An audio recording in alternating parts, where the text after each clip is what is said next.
Telangana Congress MPs అందరం కూడా మీరు ఈ ఉద్యమం ఏదైతే ఇక్కడ చేస్తున్నారో ఉస్మానియా యూనివర్సిటీలో ఇది కొనసాగించాలి. ఎందుకంటే దేశంలోనే అన్ని చోట్ల కూడా ఇదే చూస్తుంటారు. నిజంగానే విద్యార్థులు, ప్రత్యేకంగా ఉస్మానియా యూనివర్సిటీ విద్యార్థులు ఈ ఉద్యమంలో ఉన్నారా లేదా, లేకుంటే వీళ్ళు వెనుకకు పోయినారా అని చెప్పి అందరూ చూస్తూ ఉండేవారు.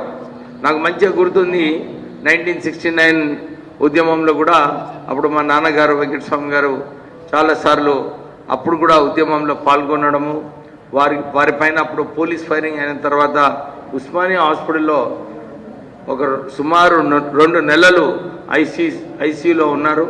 కానీ వారు ఎప్పుడు కూడా లేదు, తెలంగాణ సాధించే వరకు కూడా మనం కొట్లాడాలని చెప్పి వారు చెప్పేవారు. ఒకసారి మొన్న 2013లో కూడా వారి ఆరోగ్యం బాగాలేనప్పుడు వారు ఇదే చెప్పారు, నేను తెలంగాణ చూసిన తర్వాతనే నేను కోల్పోతాను, కానీ అప్పటి వరకు తెలంగాణ చూసే వరకు నేను బ్రతుకుంటానని చెప్పి వెంకటస్వామి గారు చెప్పేవారు.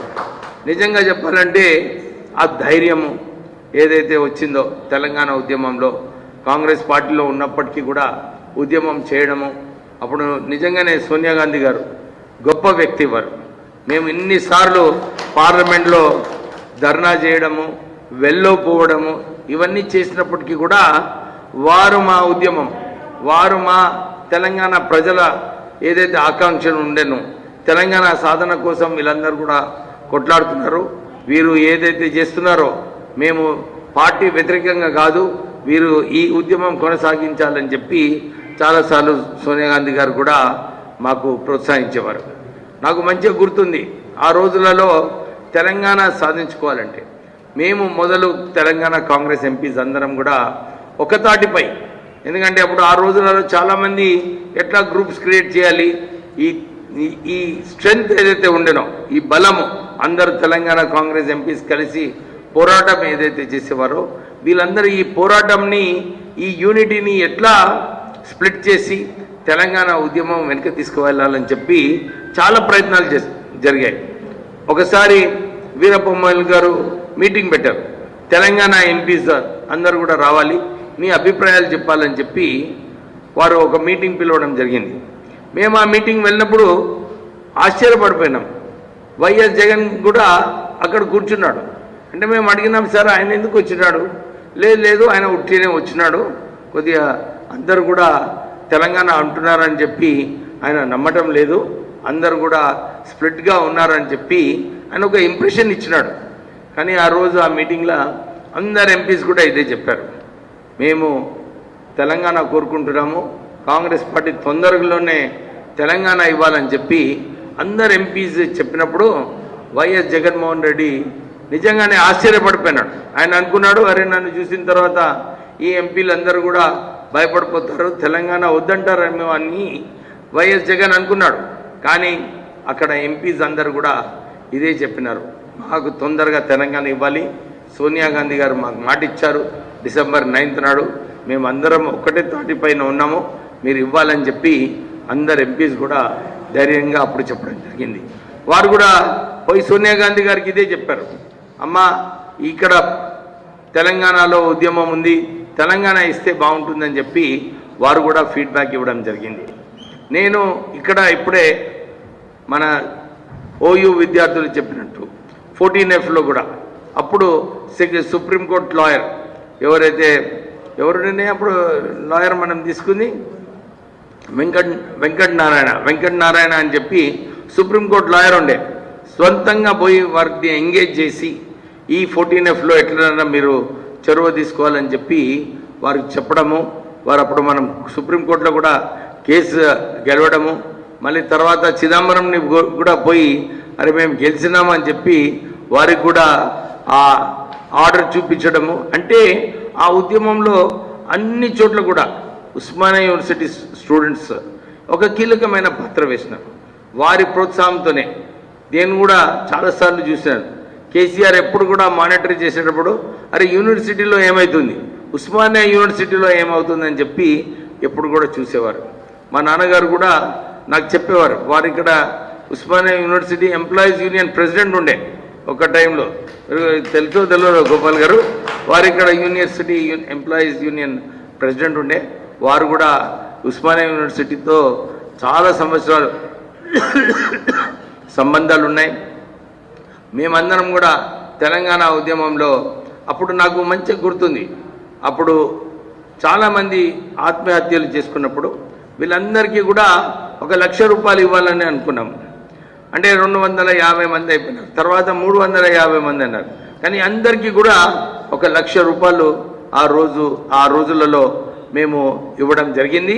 ఎందుకు ఇచ్చామంటే కేవలం ఇంతే, పాపం వాళ్ళందరూ కూడా తెలంగాణ కోసం కొట్లాడి తెలంగాణ సాధనలో వారు బాధపడి ఆత్మహత్య చేసుకుంటే మాకు తెలంగాణ వస్తుంది, మాకు తెలంగాణ వస్తే మాకు ఉద్యోగాలు వస్తాయి, తెలంగాణ వస్తే మాకు న్యాయం జరుగుతుందని చెప్పి ఆ రోజులలో విద్యార్థులు అక్కడ చాలామంది సూసైడ్ చేసుకోవడం జరిగింది. అంటే ఈ తెలంగాణ ఉద్యమంలో అందరూ కూడా ఏదైతే ఆలోచించుకున్నారో తెలంగాణ వస్తే మనకు బాగుపడుతుందని చెప్పి, కానీ కేసీఆర్ ముఖ్యమంత్రి అయిన తర్వాత ఆయన మాట మార్చాడు. ఏమని? అరే తెలంగాణ రాష్ట్ర సమితి ఒక పొలిటికల్ పార్టీ, మేము పాలిటిక్స్ నడిపిస్తాము, మేము ఏదైతే మాటలు ఇచ్చినామో అవన్నీ కూడా పక్కకు పెడతాము, రాజకీయం చేస్తామని చెప్పి ఆయన రాజకీయం చేయడం స్టార్ట్ చేసినాడు. ఉద్యోగాలు ఏదైతే కల్పించాలో యువకులందరూ కూడా మాకు ఉద్యోగాలు వస్తే బాగుంటుంది అని చెప్పి అందరు ఎదురు చూసినారు. ఇప్పుడే కొందరు చెప్పినట్టు కాళేశ్వరం ప్రాజెక్టు నీళ్ళు వస్తాయనుకున్నారు రైతులకు, కానీ నీళ్లు తీసుకుపోయిండు ఆయన ఫామ్ హౌస్కి. అంటే ఈ అవినీతి ముఖ్యమంత్రి అయిన తర్వాత ఆయన ప్రజల గురించి మర్చిపోయినాడు. కేవలం ఆయన కుటుంబ సభ్యులు వారికి ఎట్లా ఉద్యోగాలు కల్పించాలి, వారికి ఎట్లా అధికారం కల్పించాలి, వారికి ఎట్లా ఏదైతే అవినీతిలో వాళ్ళకి ఎట్లా వాటా రావాలి.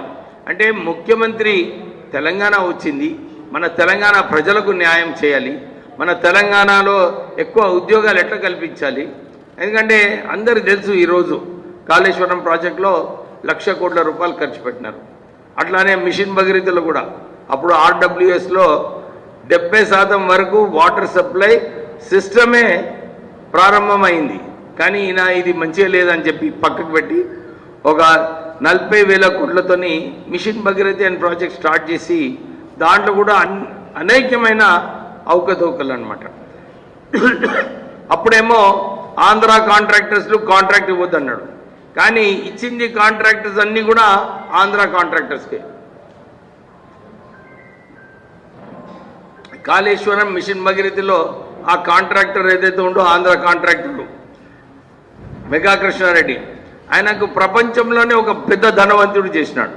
అంటే ప్రజల గురించి ఆలోచించకుండా కాంట్రాక్టర్లు ఎట్లా మంచిగా ఉండాలి, కాంట్రాక్టర్లతో ఎట్లా కమిషన్లు తీసుకోవాలని చెప్పి ముఖ్యమంత్రి ఆ రోజులలో కేసీఆర్ ప్రవర్తన చేయడం జరిగింది. ఈ మొన్న పోయిన ఎలక్షన్లలో కూడా అందరు కూడా ఇదే, లేదు మార్పు రావాలి, ఈ తెలంగాణలో ఒక మార్పు వస్తేనే బాగుంటుంది, విద్యార్థులకు వారు నెలకు అలౌన్స్ ఇస్తాను, అన్ఎంప్లాయ్మెంట్ అలౌన్స్ ఇస్తాను, నిరుద్యోగ వృద్ధి ఇస్తానని చెప్పి మాట ఇచ్చినాడు. మళ్ళీ గెలిచినాడు 2018లో గెలిచి మళ్ళీ అది మర్చిపోయినాడు. అంటే ఎట్లా విద్యార్థులకు అన్యాయం ఏదైతే చేయాలో కేసీఆర్ గారు అన్ని రంగాలలో చేసినారు. మీరు చూసినారు గ్రూప్ 1 గ్రూప్ 2 ఎగ్జామ్స్ కూడా సరిగా ఎగ్జామ్స్ కండక్ట్ చేయకపోవడము, విద్యార్థులను ఎక్కడ కూడా కొంచెం ఉద్యమం చేస్తే అక్కడ పోయి పోలీసు వాళ్ళతోని తప్పుడు కేసులు, ఇక్కడ చాలామంది మన స్నేహితులు ఉన్నారు, ఇక్కడ వందలాది కేసులు వాళ్ళ మీద పెట్టి వారికి రోజు పోలీస్ స్టేషన్ రామనడము, వాళ్ళపైన ఒత్తిడి తీసుకొచ్చి మళ్ళీ ప్రభుత్వం వైపు తిప్పుకోవాలని చెప్పి చాలా ప్రయత్నాలు ముఖ్యమంత్రి చేసినారు. కానీ ప్రజలందరూ కూడా ఈసారి సరైన గుణపాఠం ఆయనకు నేర్పించినారు. నీ అవినీతి, ఈ కుటుంబ పాలన ఏదైతే కేసీఆర్ చేసినారో ప్రజలందరూ కూడా మార్పు కోరుకొని, ఈ మార్పు వస్తేనే మన భవిష్యత్తు బాగుంటుందని చెప్పి వాళ్ళందరూ ప్రజల పాలన రావాలని చెప్పి ఈ రాష్ట్రంలో మార్పు తీసుకురావడం జరిగింది. రేవంత్ రెడ్డి గారు ముఖ్యమంత్రిగా నేను ఇక్కడ కూడా ప్రజలతోనే ఉంటానని చెప్పి మీ అందరు తెలిసిన విషయమే. ప్రగతి భవన్ని దాని ఇంపక అంశాలన్నీ కూడా దాన్ని కూలగొట్టి అందరూ కూడా ప్రజలు రావచ్చు అని చెప్పి వారు చేయడం జరిగింది. సెక్రటేరియట్ కూడా నేను మొన్న సెక్రటేరియట్ పోయినప్పుడు వేలాది మంది అక్కడ సెక్రటేరియట్లు తిరుగుతున్నారు. సార్ మా సమస్యలు ఉన్నాయి, మాకు ఈ రిప్రజెంటేషన్ ఇవ్వచ్చు, ఇంతకుముందు మాకు సెక్రటేరియట్లో ఎవరు కూడా రానియకుండా చేసేది, కానీ ఈసారి ముఖ్యమంత్రి గారు అందరినీ స్వేచ్ఛగా ఏదైతే భారతదేశంలోనే డెమోక్రటిక్ కంట్రీ అంటే అది మన ఇండియా అని చెప్పి అందరూ మాట్లాడుకుంటారు, కానీ తెలంగాణలో ఆ రోజులలో లేదు. కేవలం పోలీసు రాజ్యము, కేసీఆర్ దౌర్జన్యము ఆ రోజులలో నడిచేది. మనమందరం కూడా తెలంగాణ వస్తే మన భవిష్యత్తు బాగుంటుందని చెప్పి ఏదైతే అనుకున్నామో అవన్నీ కూడా నీళ్లు కార్చడం జరిగింది. మళ్ళీ ఒక మంచి అవకాశం ఇప్పుడు రావడం జరిగింది. ప్రజలకు ఏదైతే న్యాయం కావాలో ఈ గ్యారంటీ స్కీమ్ల ద్వారా ప్రజలకు ఉపయోగపడేలాగా రేవంత్ రెడ్డి గారు పనిచేస్తున్నారు. త్వరలోనే ఈ గ్యారంటీస్, ఆ 6 గ్యారంటీలలో 2 గ్యారంటీస్ ఇంప్లిమెంట్ చేశారు, ఇంకా 4 గ్యారంటీలు ఉన్నాయి. ఇవి కూడా త్వరలోనే ఇంప్లిమెంట్ చేసే అవసరం ఉన్నది. వారు కూడా ఒక కంకణం కట్టుకొని నేను ప్రజల కోసం పనిచేస్తానని చెప్పి వారు పనిచేస్తున్నారు. మనం అందరం కూడా ఈ ప్రభుత్వంని సహకరించి మనం ఈ ప్రభుత్వంని మంచిగా చూసుకునేలాగా మనం అందరం ప్రయత్నం చేయాలని చెప్పి మీ అందరికీ కూడా కోరడం జరుగుతుంది. ఇప్పుడే కొందరు అన్నారు, సార్ మీరు ఒక పారిశ్రామిక వేత్త, మీరు ఒక విద్యా సంస్థలు కూడా నడిపిస్తున్నారు. మీ అందరు తెలిసిన విషయమే, మా నాన్నగారు అంబేద్కర్ ఎడ్యుకేషనల్ ఇన్స్టిట్యూషన్స్ ప్రారంభించి సుమారు 2 లక్షల మందికి విద్య అక్కడ నేర్పించడం జరుగుతుంది. ఆ డొనేషన్ లేదు, ఏం లేదు, కానీ ఒక మంచి కార్పొరేట్ సంస్థలో ఏదైతే ఇన్ఫ్రాస్ట్రక్చర్ ఫెసిలిటీస్ ఉన్నాయో అక్కడ అన్నీ కూడా అక్కడ కల్పించి విద్యార్థులకు, పేద విద్యార్థులకు వీళ్ళందరికీ కూడా మంచిగా చదువు నేర్పించి వీళ్ళందరికీ, ఎందుకంటే మొన్న స్టేట్ ఎగ్జామ్స్లో 4 ర్యాంక్స్ ఇంటర్మీడియట్లో, 2nd, 3rd, 7th and 8th rank, అంటే 4 టాప్ 10 ర్యాంక్స్లో అంబేద్కర్ కాలేజ్ నుంచే రావడం జరిగింది.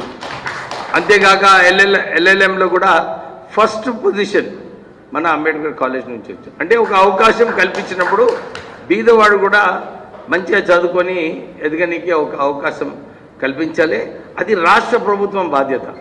అందుగురించి ఎంత ప్రోత్సహిస్తే ప్రజలకు ఎంత మంచిగా చదువుకోవాలని చెప్పి ప్రోత్సహిస్తే అది చాలా బాగుంటుంది. మా నాన్నగారు ఏదైతే నాకు నేర్పించినారో ధైర్యంతోనే ముందుకు వెళ్ళాలని మీరందరూ తెలిసిన విషయమే. మొన్న ఎలక్షన్లలో ఈడీ కూడా రేడ్ చేయడం జరిగింది, కానీ నాకేం భయం లేదు. ఎందుకంటే ఎప్పుడు ఏది చేసినా కానీ చట్టం ప్రకారంగానే నేను చేస్తాను, ఏదైనా మంచిగా చేస్తాను. ఇప్పటి వరకు నేను మా సంస్థల ద్వారా 10,000 కోట్ల రూపాయలు ట్యాక్స్ స్టేట్ గవర్నమెంట్కి, సెంట్రల్ గవర్నమెంట్కి నేను పే చేయడం జరిగింది. ఎక్కడ కూడా ఈడీ వాళ్ళు ఎంత ఎంక్వైరీ చేసినా ఏది చేసినా కానీ ఏమి దొరకదు. ఎందుకంటే నా ఆలోచన ఎప్పుడు కూడా ఓ 10 మందికి మేలు చేయాలని ఉంది, కానీ ఎప్పుడు కూడా ప్రభుత్వము వ్యతిరేకంగా, ఎందుకంటే మా సంస్థలో ప్రభుత్వం నుంచి ఎప్పుడు కాంట్రాక్ట్స్ తీసుకోలేదు, ప్రభుత్వం నుంచి ఎక్కడ కూడా పన్ను తక్కువ కట్టి మనము మన ఆస్తులు పెంచుకుంటామని చెప్పి ఎప్పుడు కూడా నేను పనిచేయలేదు. ఎందుకంటే ప్రభుత్వం నుంచి ఒక కాంట్రాక్ట్ తీసుకోలేదు. అయితే నేను కేవలం నా సొంత సంపాదనతోనే నేను ఎదగడం జరిగింది. మా నాన్నగారు ఆ రోజులలో హైదరాబాద్ అస్బెస్టాస్ ఒక ట్రేడ్ యూనియన్లో వాళ్ళు ఉన్నప్పుడు మేనేజ్మెంట్తో కొట్లాడుకొని ఆయన అప్పుడు ఒక నిర్ణయం తీసుకున్నాడు, నేను కూడా ఒక ఇండస్ట్రీ పెడతానని చెప్పి. నాకు కూడా ఆ రోజులలో మా నాన్నగారు కష్టం చూసి నేను అమెరికా పోదామనుకున్నప్పటికీ కూడా లేదు, ఉండి మనం ఉద్యోగాలు కల్పించాలని చెప్పి నేను ఇప్పటివరకు మా సంస్థలో ఒక 5,000 మంది ఉద్యోగాలు మేము కల్పిస్తున్నాం. సో ఎప్పుడు కూడా మనము మంచి సరైన పని చేసుకున్నప్పుడు, చట్టం ప్రకారంగా చేసుకున్నప్పుడు ఎవరితో భయపడేది అవసరం లేదు. మనము మన ధైర్యంతోనే మనం పని చేసుకోవాలి. అదే ఒక ఏదైతే నేను మా నాన్నగారి దగ్గరికి వెళ్ళి నేర్చుకున్నానో, చాలాసార్లు మీరు అందరు చూసినారు, ఇప్పుడే చాలామంది చెప్పినారు. గుడిసెల వెంకటస్వామి అనేవారు ఎన్ని కష్టాలు పడినప్పటికీ కూడా వారు ధైర్యంగా ఉండి వారు రాజకీయాలలో ఎదగడం జరిగింది. ఇన్నిసార్లు మినిస్ట్రీ చేసిన తర్వాత కూడా ఎవ్వరు కూడా వారిపైన ఒక ఏలు చూపించలేదు. అంటే అలాంటి వ్యక్తి వెంకటస్వామి గారు. అలాంటి కుటుంబం నుంచి నేను రావడం జరిగింది. మొన్న ఎలక్షన్లలో కూడా అసెంబ్లీ ఎలక్షన్లలో కేవలం 23 రోజులు నేను ప్రచారం చేసింది. కానీ అక్కడ ఏముంది, మా నాన్నగారు ఆ ప్రాంతంలో చేసిన సేవలు. నేను దాని తర్వాత ఎంపీగా ఉన్నప్పుడు అక్కడ రామగుండం ఫర్టిలైజర్ ప్లాంట్ తేవడము, ఓవర్ బ్రిడ్జ్ కట్టించడము, ఎక్కడైతే మంచినీళ్ళు లేవో అక్కడ బోర్వెల్స్ వేయించడము, స్కూళ్ళలో ఫర్నిచర్ ఇవ్వడము. నేను ఆశ్చర్యపడిపోయినా. అక్కడ పోయి క్యాంపెయిన్ చేసినప్పుడు ప్రజలందరూ కూడా ఇదే గుర్తించుకున్నారు. సార్ మీరు ఇంత కష్టపడి అప్పుడు మా అందరికీ సేవలు చేశారు, మళ్ళీ నువ్వు రావాలి, మాకు సేవలు చేయాలని చెప్పి వారు చాలా పెద్ద మెజారిటీతో నాకు గెలిపించడం జరిగింది. నిజంగానే చెన్నూరు ప్రజలకు నేను రుణపడి ఉన్నాను.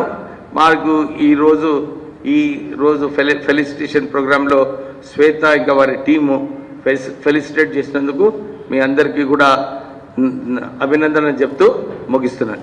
జై హింద్. ధన్యవాదాలు సార్.